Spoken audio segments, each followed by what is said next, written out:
Patuloy na bumuhos ang ulan sa windshield ng inuupahang Ford pickup ni Mario Bautista habang dahan-dahan siyang pumarada sa Sunrise Diner number.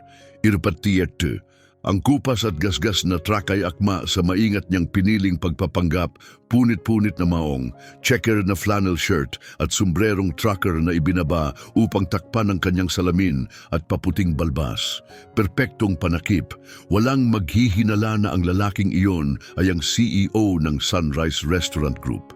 Tiningnan niya ang oras, alas 7:30 ng umaga, sakto sa kasagsagan ng agahan. Perpektong sandali upang obserbahan ang isa sa kanyang pinakaproblemadong sangay sa ilalim ng matinding pressure. Ayon sa mga ulat sa pananalapi, kumikita ang branch na ito at laging maganda ang sinasabi ng kanyang regional manager na si Alejandro tungkol sa performance nito. Ngunit may mali. Halos triple ang turnover ng mga empleyado rito kumpara sa ibang mga branch.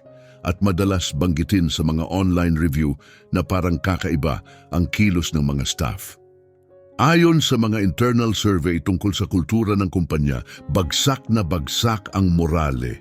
Pinalampas lang ito ni Alejandro sa kanilang huling pagpupulong. Normal lang daw sa paglago, si Alfredo ang bahala raw. Si Alfredo Perez, ang manager ng branch na ito, ay laging may maayos na ulat at magagandang paliwanag. 3 taon nang na-promote ni Mario si Alfredo dahil humanga siya sa performance nito sa mas maliit na branch. Ngayon, siya na ang namamahala sa isa sa pinakaabala nilang sangay. Ngunit hindi interesadong makita ni Mario ang mga graph o kinulayang newsletter. Nais niyang makita ang totoo sa likod ng mga inayos na presentasyon. Kumikislap-kislap ang neon sign ng dinner, nagbibigay ng nag-aalanganing liwanag sa basang semento. Halos puno na ang mga paradahan, mga maagang gising, trucker at mga suking iwas sa aburido ng Lunes ng umaga. Mas lalo niyang ibinaba ang kanyang sombrero habang inuulit-ulit sa isip ang kanyang bagong katauhan. Siya si Roberto Aquino, isang bagong retiradong trucker na bumibiyahe para dalawin ang kanyang anak. Pagbukas niya ng pinto, tumunog ang maliit na kampana at sinalubong siya ng mainit na amoy ng bagong kape, pritong bacon at pancake. Ang masiglang loob ng diner ay kaaya-aya matapos ang lamig at basang hangin sa labas. Maingat na tiningnan ni Mario ang buong paligid. Maayos naman ang sahig pero may alikabok at dumi sa mga sulok ng entrada. Ang Employee of the Month Board ay nagpapakita pa rin ng nanalo noong Agosto, gayong kalagitnaan na ng Oktubre. Maliliit na bagay pero may kahulugan. Mag-isa lang po kayo? Tanong ng batang hostess na may hilaw ng ngiti. Ayon sa kanyang name tag, ang pangalan niya ay Isabela at wala siyang suot na karaniwang pin ng Sunrise. Oo ma'am, sagot ni Mario gamit ang paos at may konting southern accent na boses. Dumaan lang.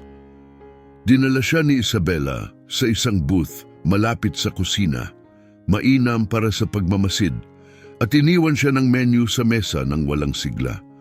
Walang magandang pagbati, walang tinginan sa mata. Strike 1. Mula sa upuang iyon, kita niya ang dining area at bahagi ng kusina. Matao ang lugar pero hindi magulo. 3 server ang gumagalaw sa dining area, bawat isa may sariling bilis. 2 binatang lalaki ang nakasuot ng malilinis na uniforme ay nagkukwentuhan sa may coffee station. Pareho lang may kaunting lamesang hinahawakan. Ang pangatlo ay kakaiba, isang babaeng nagngangalang Marilyn ang abala sa paggalaw.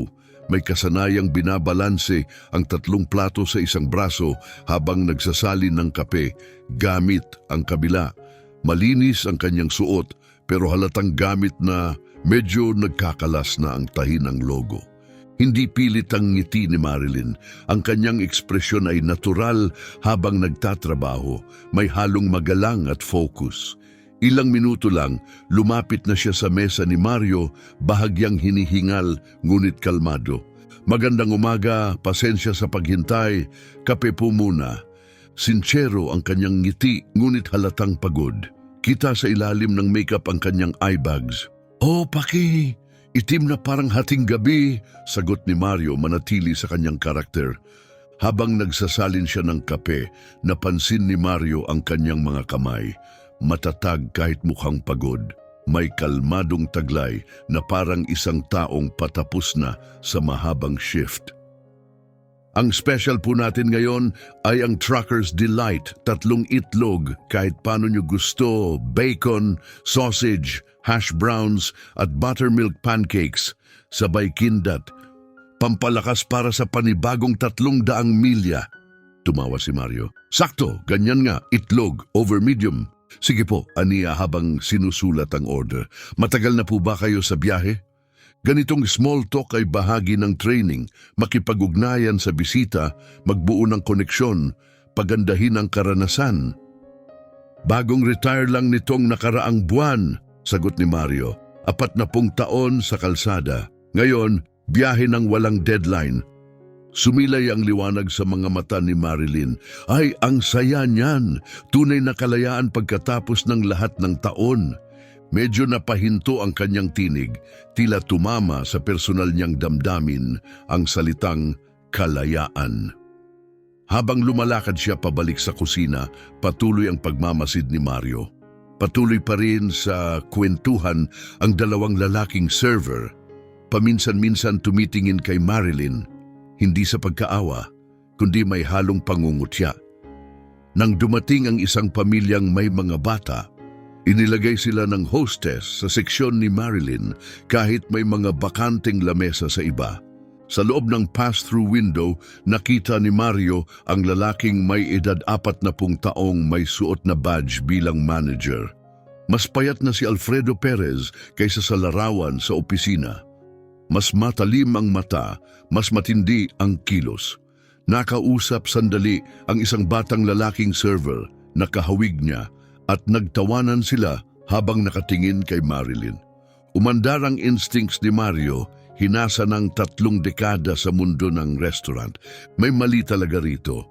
Ang problema rito ay hindi lang mabagal na serbisyo o mahinang pagpaplano, tila sinadya ito. Nang dalhin ni Marilyn ang almusal ni Mario, maayos ang pagkakaayos at pasado sa pamantayan ng kumpanya. Nagpasya si Mario na subukan ang sitwasyon ng bahagya.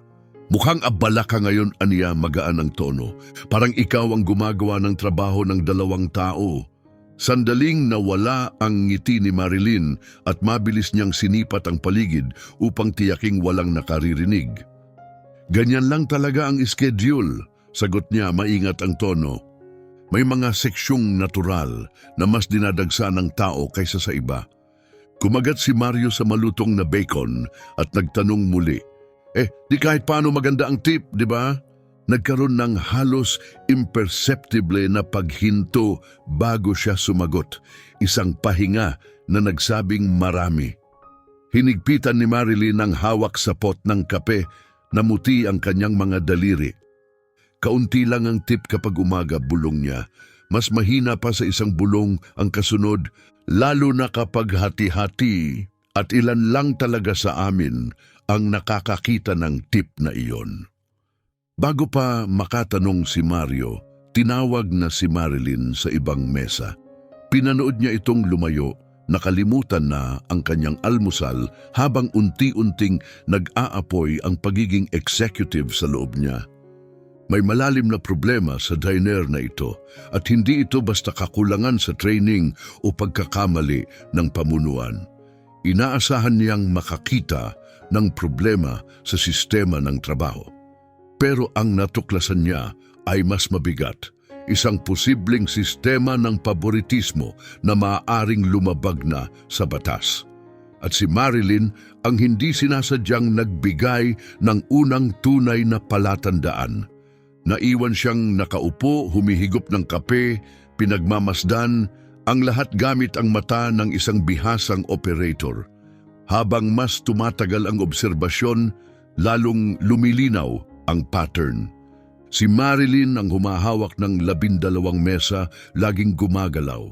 Samantalang sina Ricardo at Danilo, ayon sa kanilang name tags, ay may 4 na mesa lamang na pinaghahatian. Kapansin-pansin pa kapag ang mga customer sa mesa ni Marilyn ay magbabayad gamit ang card, biglang lilitaw si Ricardo o Danilo upang sila ang humawak ng transaksyon. Nang unti-unting humupa ang dami ng tao, tinaas ni Mario ang kanyang mug para kay Marilyn. Agad siyang lumapit, dala ang pot ng kape. "Kailangan pa po ba ng iba, sir?" tanong niya habang sinasali ng huling patak ng kape. "Pahingi na rin ng resibo kung may oras ka," sagot ni Mario at idinugtong ng magaan. "At baka konting kwentuhan rin kung di ka masyadong abala." May bahagyang pag-aalinlangan sa mukha ni Marilyn.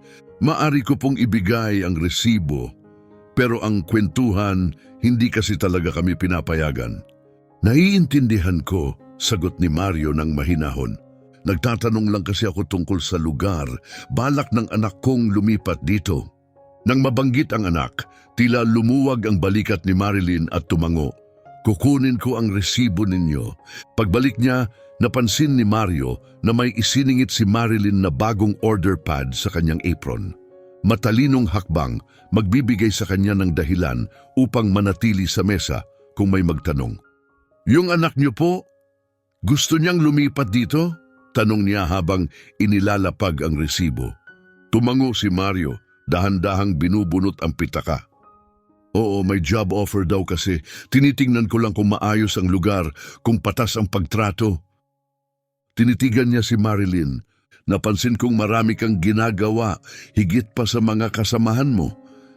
Bahagyang nabasag ang profesional ng ngiti ni Marilyn. Luminga siya sa paligid at bahagyang yumuko.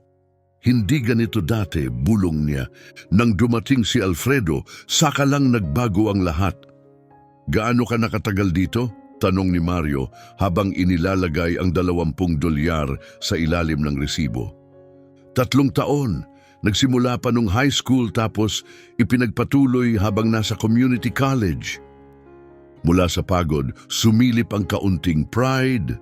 "1 semester na lang at accounting graduate na ako." "Accounting?" tanong ni Mario humanga.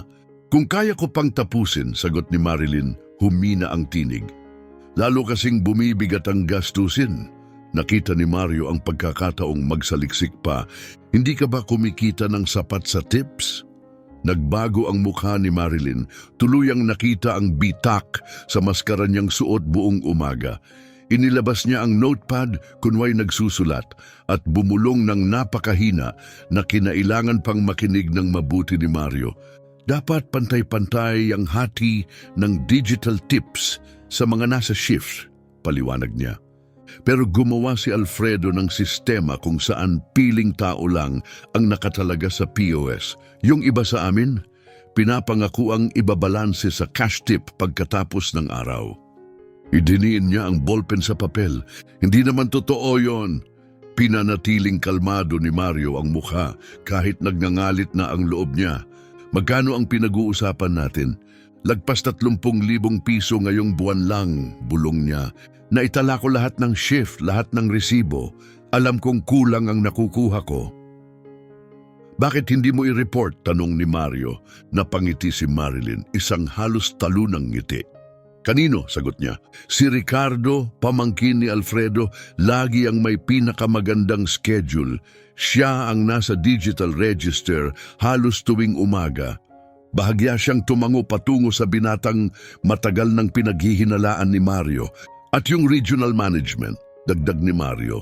"Kay Alfredo lang sila nakikipag-usap at si Alfredo sinasabi lang kung ano ang gusto niyang marinig nila."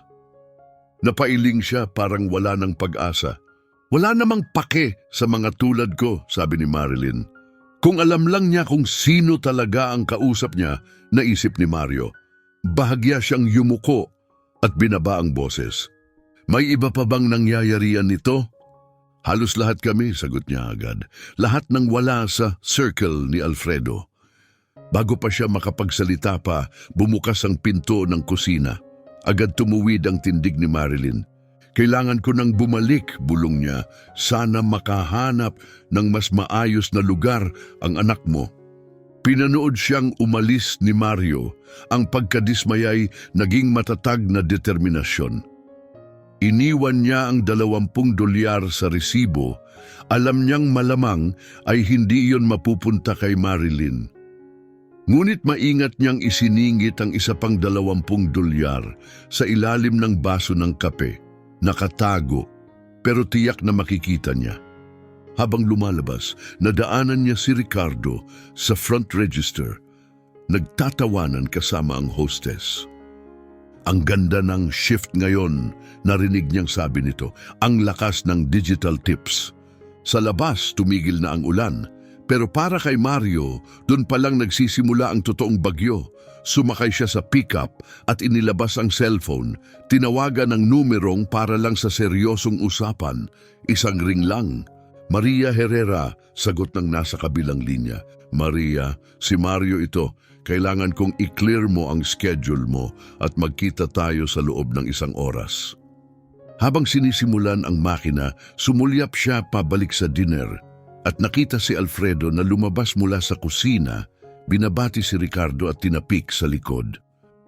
May malaking problema tayo sa Sunrise Location 28, sabi ni Mario. Gusto ko ng full access, post logs, CCTV footage, employee files, 6 na buwang records. Saglit siyang tumigil, saka idinagdag ng may diin, at Maria, huwag mong sasabihin kanino man, mananatiling lihim ito. Habang palayo siya sa diner, nasilayan niya si Marilyn sa loob, nililigpit ang mesa niya.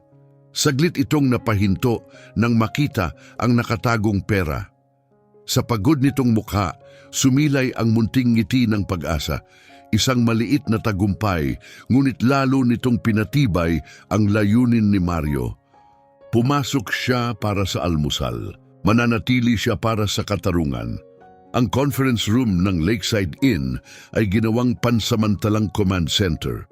Kumikislap ang mga laptop na puno ng spreadsheet at CCTV footage habang sina Maria Herrera at ang kanyang 2 kasamang investigador ay abala sa pagsusuri ng datos. Nakaporma na si Mario, slacks at dress shirt, wala na si Roberto. Maliban sa balbas, sakaling kailanganin niyang bumalik nang hindi makilala. Pakita mo ulit, utos niya habang nakatayo sa likod ni Maria. Tinuro ni Maria ang screen, itinuturo ang isang hanay sa payroll system. Maayos nilang tinakpan ang bakas. Tingnan mo to, naglagay si Alfredo ng bagong classification, auxiliary server. Hindi yan kasama sa opisyal nating operations manual. Lumapit si Mario. Nakakategorya ba si Marilyn sa ilalim niyan? Tumango si Maria. Pati 7 iba pa, kapag nakatag ka bilang auxiliary, automatikong napupunta ang digital tips sa kung sinong naka-assign bilang primary POS user ng shift. Nanginginig ang panga ni Mario. Hulaan ko si Ricardo Perez. 67% ng oras, sagot ni Maria. Binuksan niya ang isa pang spreadsheet. Yung natitirang shifts, pinaghahatian ng 3 servers. Lahat malapit kay Alfredo. Ang tawag ng mga staff sa kanila, Alfredo's Circle. Isinugal ni Ronnie, ang pangalawang investigador, ang laptop niya. Kinuha namin ang footage mula noong 1 linggo. Tingnan mo to. Ipinakita ng video ang huling bahagi ng isang abalang tanghalian. Pinalibutan si Alfredo ng mga staff, may hawak siyang metal cash box. Walang audio ang video, pero halatang halata ang kilos. Binibilang ni Alfredo ang pera at binibigyan ng mas malalaking bungkos. Ang piling empleyado, kasama si Ricardo, habang ang iba, mas maliit ang natatanggap. Isang server, marahil si Marilyn, ang tila nagtatanong ukol sa kahon. Kumaway si Alfredo na parabang pinapalayas siya. Tumawa si Ricardo. May audio ba tayo rito? Tanong ni Mario. Umiling si Ronnie. Walang mic sa rehistrong yon, pero sapat na ang numero. Ipinakita niya ang data mula sa nakaraang araw. Credit card tips mula sa almusal at tanghalian, 847 dolyar. Pero ayon sa payroll, dagdag ni Maria, 412 dolyar lang ang naipamahagi. Naiuwi ni Ricardo ang 178 dolyar, dagdag ni Ronnie. Sumimangot si Mario. Nasaan ang nawawalang 435 dolyar? Nag-click si Maria sa bagong tab, Bank Records. May maliliit na deposito linggo-linggo sa account na ito, sabi niya. Itinuro ang pangalan, Alfredo Las Perez, LLC. Negosyong nakapangalan kay Alfredo, paliwanag niya. Itinayo 3 buwan matapos siyang ma-promote bilang manager ng diner na ito. Sumama ang pakiramdam ni Mario. Hindi lang ito kapabayaan, ito'y malinaw na pagnanakaw. May staff complaints ba? Tanong niya. Tumayo si Tanya, ang ikatlong investigador, at iniabot ang isang folder. Ito ang nakakatawa, 3 opisyal na reklamo lang sa loob ng 6 na buwan, lahat marked as resolved ng regional. Hindi yan papalampasin ni Alejandro, bulong ni Mario.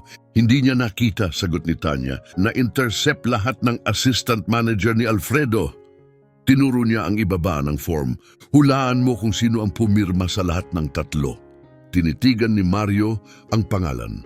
Ricardo Perez? Tama, sagot ni Tanya. Pamangkin ni Alfredo.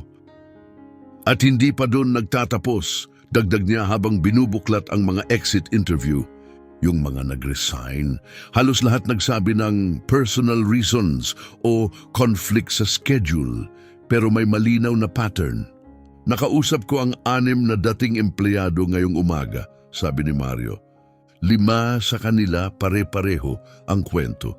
Noong nagtanong sila tungkol sa issue sa tips, bigla na lang nag-iba ang schedule nila, split shifts, maagang bukas, o kaya'y inilalagay sila sa mabagal na seksyon kung saan kaunti ang tips. Sa bandang huli, napilitan silang mag-resign. At si Marilyn lang ang hindi pa umaalis, dagdag ni Maria, dahil hindi niya kayang mawalan ng kita. Magsisimula na ang bayad sa student loan niya sa susunod na buwan. Isa siya sa iilang staff na kayang magtrabaho kahit anong shift, pagpapatuloy ni Maria. Kaya kahit ninanakawan siya sa tips, sapat pa rin ang kinikita niya para lang makatawid. Nakatitig si Mario sa mga spreadsheet at footage sa harapan niya, ngunit sa isip niya mas malawak na ang koneksyong nabubuo lagpas sa nakikita sa screen. Dito ipinaliwanag ang mabigat na aura sa diner, ang hindi pantay na serbisyo, at ang mataas na employee turnover. Lahat to ay sintomas ng mas malalim na problema, mahinang bulong niya. Base sa na-track natin, hindi bababa sa 18,000 dolyar na tips ang na-divert sa nakaraang 3 buwan, ulat ni Ronnie. At yan pa lang ang digital record. Sino ang makapagsasabi kung gaano pa kalaki ang nawala sa cash? May sapat na tayong ebidensya para tanggalin sila agad, sabi ni Maria. Ang tanong, paano mo gustong isagawa ito? Lumapit si Mario sa bintana, pinanood ang mga guhit ng ulan na bumababa sa salamin. Ang madaling solusyon, ipatawag ang HR, tahimik na tanggalin sina Alfredo at Ricardo at tapusin ang issue ng walang gulo, mabilis, malinis at walang iskandalo. Pero hindi iyon katarungan, hindi para kay Marilyn, hindi para sa lahat ng tahimik na nagtiis. Mas may magandang plano ako, sabi ni Mario. At inilatag niya ito isang hakbang. Habang nakikinig at nagsusulat ang team, nagbago ang ekspresyon ni Maria. Hindi karaniwan, yamin niya. Pero tama ang mensaheng ipinapadala nito. Eksakto, sabi ni Mario. Hindi lang para kina Alfredo at Ricardo, kundi para sa lahat ng manager ng kumpanya at higit sa lahat para sa bawat Marilyn na natakot magsalita. Kailan tayo pupunta? Tanong ni Ronnie. Tumingin si Mario sa kanyang relo. Biyernes ng umaga, almusal rush. Gusto kong masaksihan ng lahat kung ano ang nangyayari kapag may nagnanakaw sa mga tao ko. Dumating ang Huwebes nang may malamig na hangin, hindi dahil sa panahon, kundi sa tensyon. Nasa harap ng salamin si Mario sa hotel, maingat na inaayos ang kanyang pagbabalat kayo.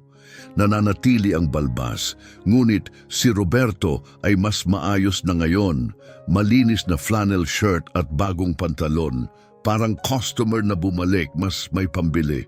Sigurado ka ba dito?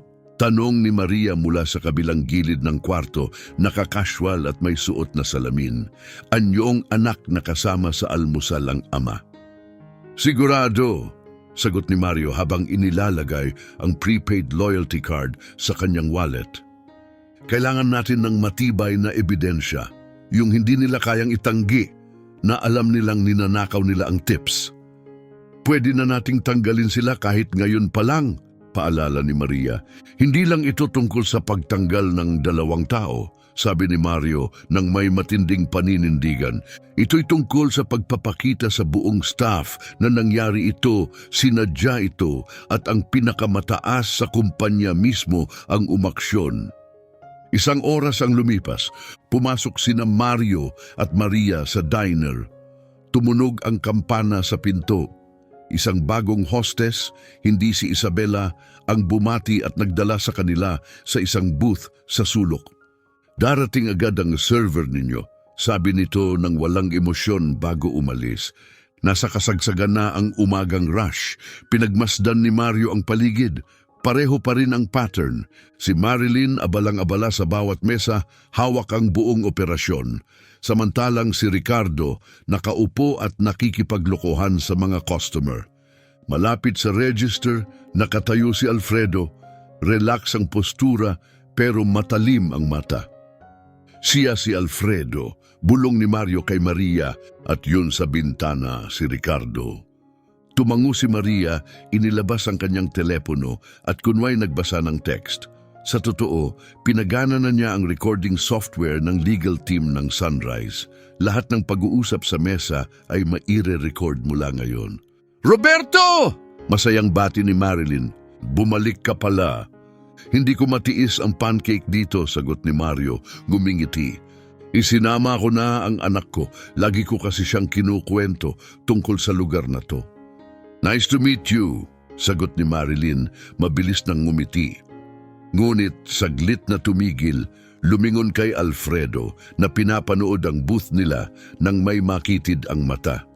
Normally, ako ang kukuha ng order nyo, sabi ni Marilyn, bahagyang naiilang ang boses. Pero si Ricardo ang magiging server ninyo ngayon. Gusto raw ni Alfredo na ang mga bumabalik na guest ay nire-rotate? Agad napansin ni Mario ang pagkukunwari. May dahilan ba kung bakit? Pilit na ngumiti si Marilyn. Policy lang siguro. Pwedeng humingi ng kape habang naghihintay? Tanong ni Maria na may kabaitan. Siyempre, sagot ni Marilyn bago lumakad palayo. Habang lumalayo siya, napansin ni Mario si Alfredo na bumulong kay Ricardo. Tumango ito, tumingin sa kanilang mesa at ngumiti. Ngiti ng isang taong sigurado sa laro niya. Magandang umaga po, sabi ni Ricardo na may lambing. Ako po si Ricardo, ako po ang bahala sa inyo ngayon. Itinakda na ang entablado at sa darating na sandali, ang buong diner ay magiging saksi sa pagbagsak ng isang tiwaling sistema. At sa pag-angat ng boses ng mga tulad ni Marilyn, nakikita kong may kape na agad tayo courtesy ni Marilyn, sabi ni Mario kaswal. Binanggit niya na meron daw kayong rotation para sa mga bumabalik na customer. Ngumiti si Ricardo ng maayos, hindi man lang nag-alinlangan.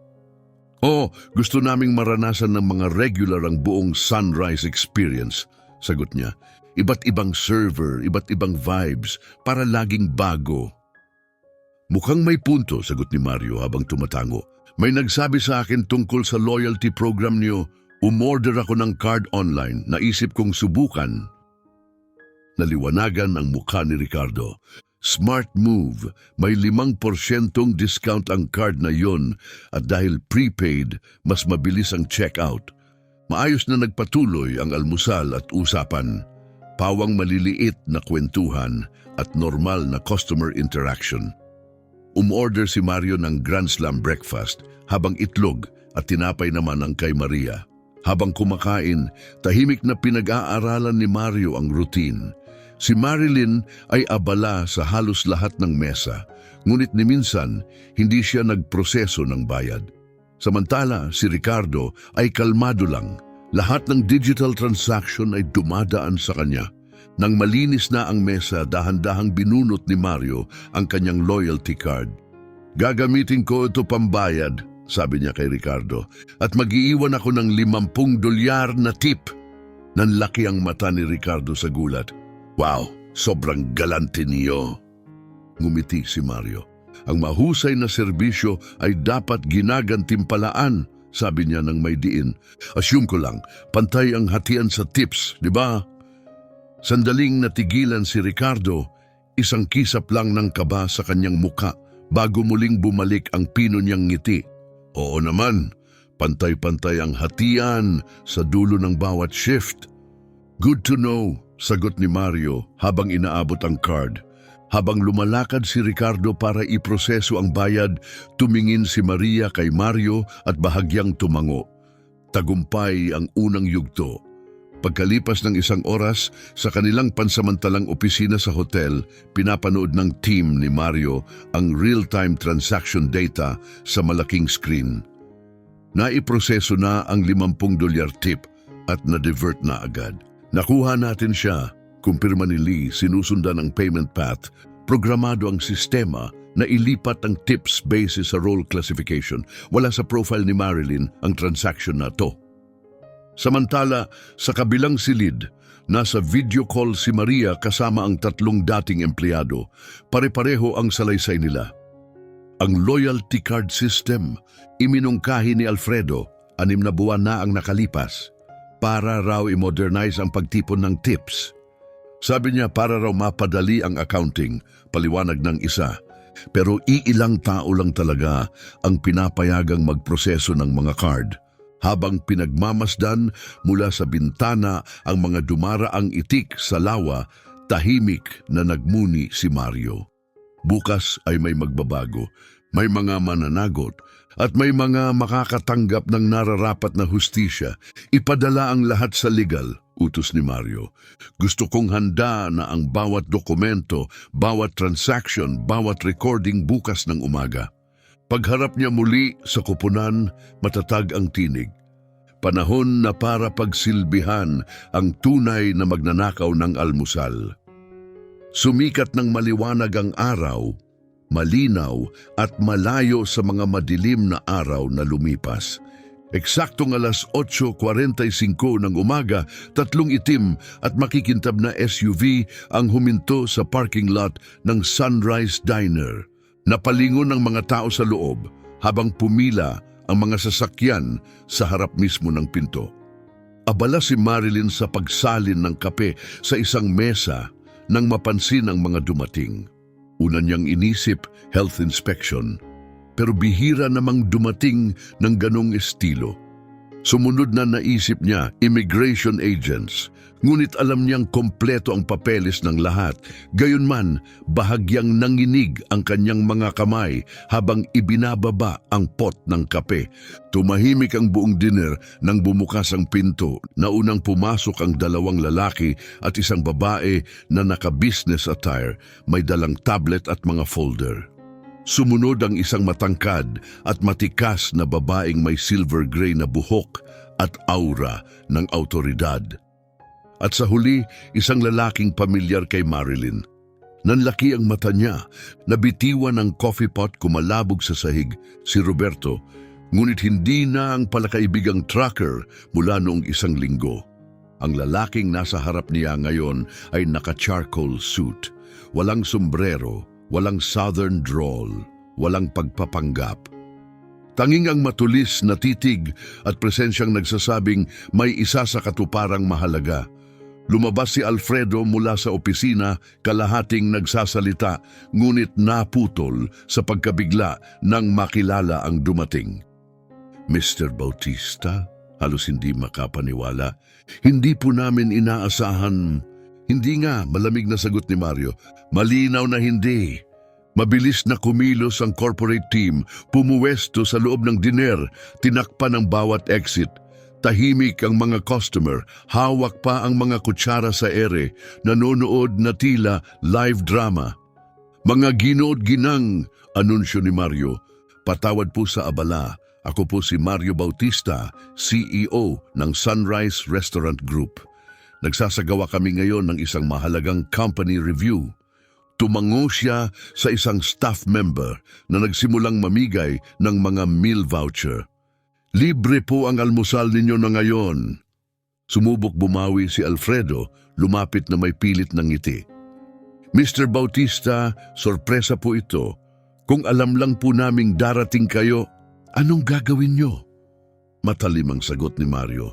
Aayusin ang server schedule, palitan ang tip system, burahin ang ilang digital record. Nanlambot ang mukha ni Alfredo. Hindi na ito isang lihim, hindi na ito tahimik na bulong ng mga pagod na empleyado. Ito na ang malinaw na mensahe. Ang mga tulad ni Marilyn ay hindi na mananahimik. At ang mga tulad ni na Alfredo at Ricardo ay haharapin ang batas. Nang subukang lumakad ni Ricardo patungo sa likod na labasan, tumigil siya agad sa narinig na malamig na tinig ni Maria. "Huwag mong ituloy yan," sabi niya.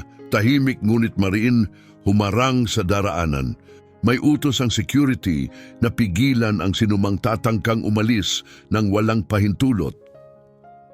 Lumapit si Mario sa gitna ng restoran, ang boses kalmado pero matatag. "Nandito ako nung Lunes," panimula niya habang nakatingin sa mga empleyado at nagulat na mga customer. "Hindi bilang CEO ninyo, kundi bilang isang customer na si Roberto." Tumingin siya kay Marilyn na nanlaki ang mata sa pagkabigla. "Ang mga nakita ko noon ay sapat upang magsimula ng isang buong investigasyong internal." Mula sa leather na folder, inilabas ni Mario ang makapal na tumpok ng mga dokumento. "Alfredo Perez, Ricardo Perez, lumapit kayo." Nagkatitigan ng mag-uncle, parehong tensyonado bago dahan-dahang lumapit.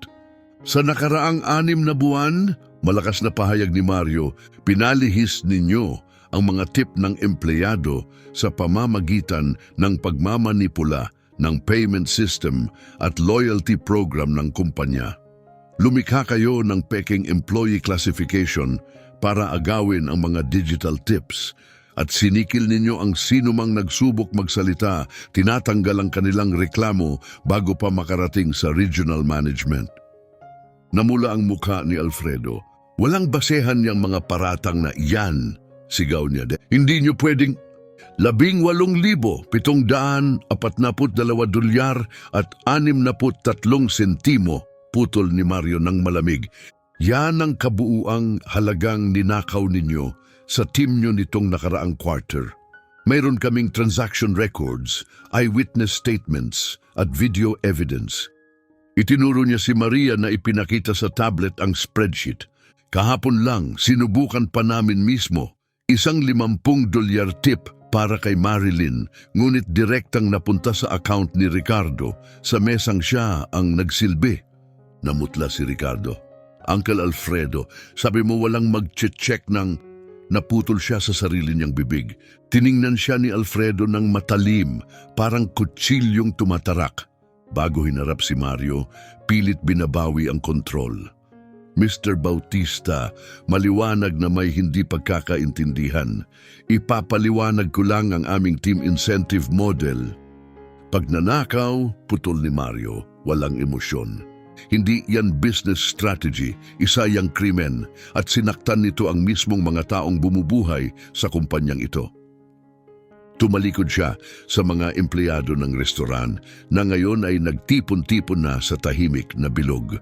Epektibo agad, sina Alfredo at Ricardo Perez ay tinatanggal sa Sunrise Restaurant Group. Isusunod ang legal action para sa panlilinlang at pagsasamantala sa empleyado.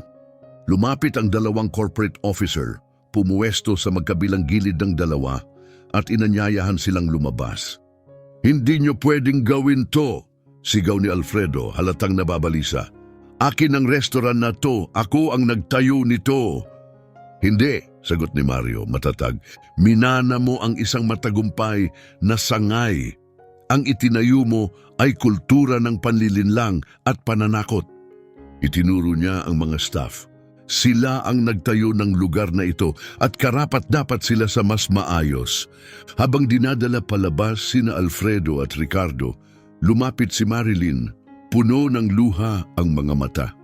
"Hindi ka talaga trucker, no?" Lumuambot ang ekspresyon ni Mario.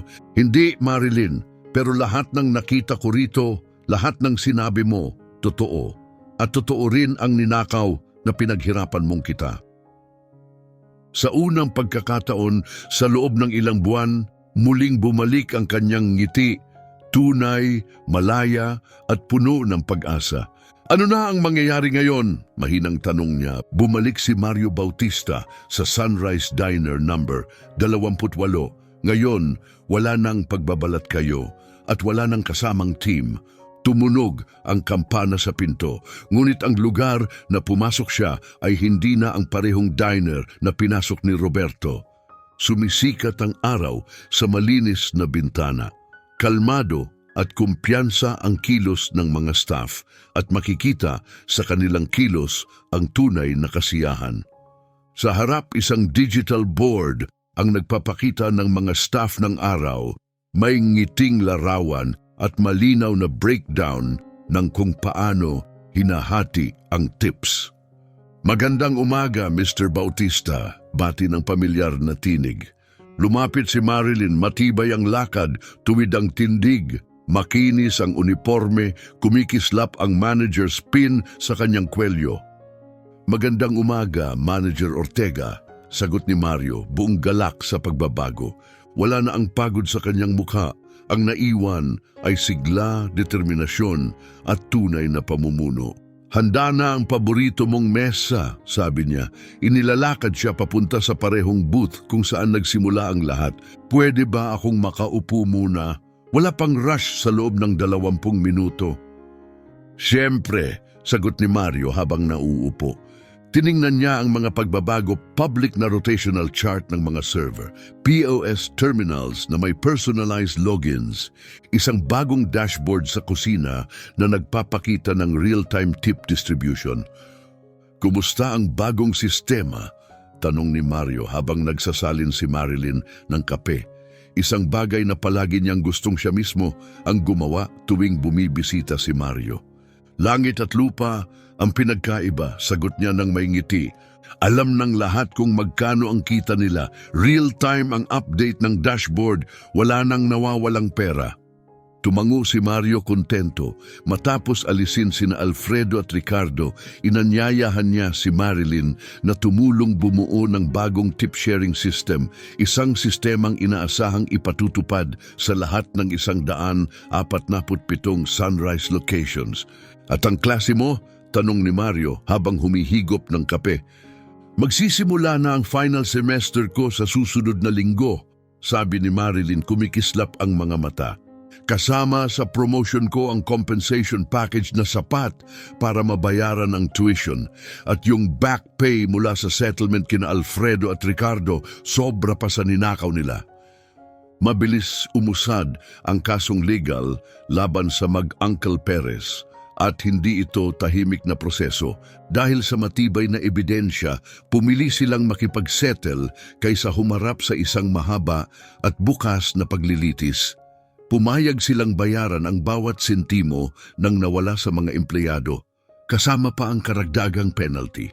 Ang balita ay kumalat sa buong industriya ng restaurant, isang makapangyarihang babala tungkol sa resulta ng pandaraya at isang paalala na may saysay pa rin ang integridad sa corporate world. Kumusta naman ang team? Tanong ni Mario habang sumulyap sa kusina. May ilang bagong mukha na kasama na ngayon ng mga veteranong staff. Mas maayos pa sa inaasahan, sagot ni Marilyn. Lahat ng hindi kasali sa eskema na natili at ang mga bagong hires, maayos ang takbo nila. Naging seryoso ang kanyang tinig at yung anonymous reporting line na ipinagawa mo, malaki ang epekto.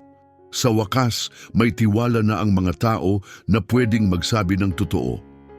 Ang secure hotline na iyon ay isa sa mga unang utos ni Mario matapos ang eskandalo, isang direct line patungong corporate compliance lampas sa local management kung saan maaring magsumbong ng walang takot.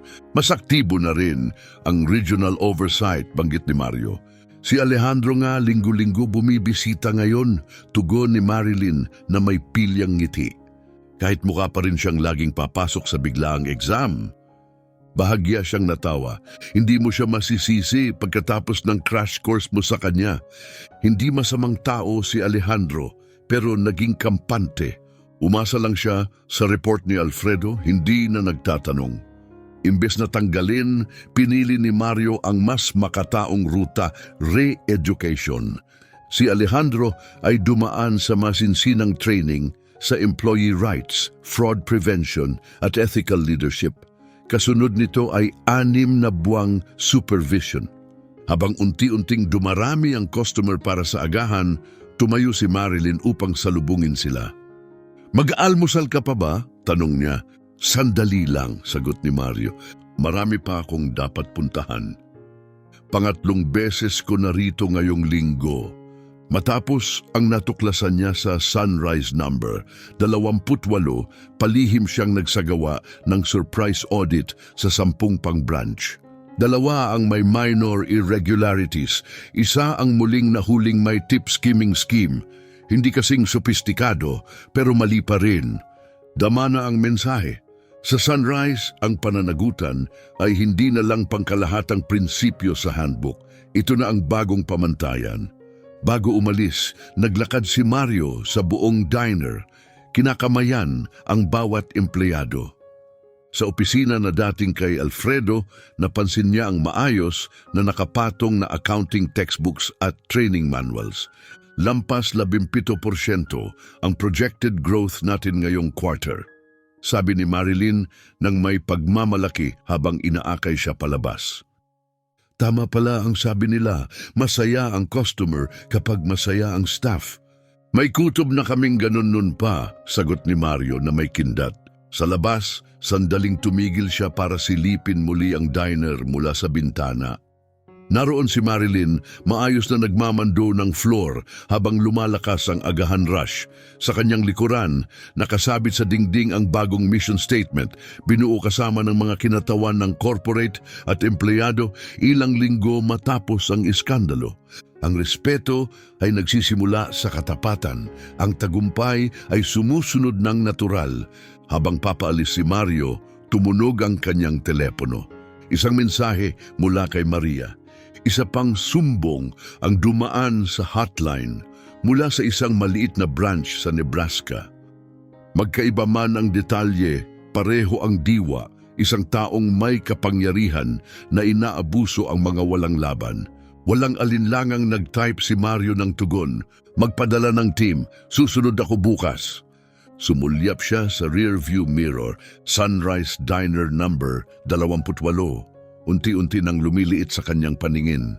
Parehong gusali, parehong signage, parehong paradahan, pero sa loob lahat ay nagbago. At lahat ng ito ay nagsimula sa isang pagod na server na naglakas loob magsalita. Sa isang taong inakala niyang simpleng customer lang.